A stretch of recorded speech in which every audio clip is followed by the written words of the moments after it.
Hello guys, welcome back to my channel again. Yan guys, luto na yung chicken curry ko. Nakalimutan ko i-video yung buong kanina proseso.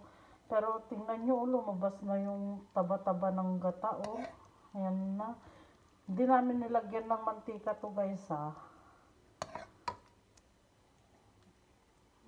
lumabas lang talaga yung gata ng Pero nung ginisa lang namin yung sibuyas at saka prinito ko konti yung manok. Kunting-kunti lang, yung mga ilang patak lang kasi ayoko ng mamantikang curry kasi maglalagay tayo ng gata. Kaya konti lang yung mantika na nilagay ko, ginamit ko. Tapos inalis ko rin. Tingnan nyo, lumabas na yung ng gata. Yan ang masarap.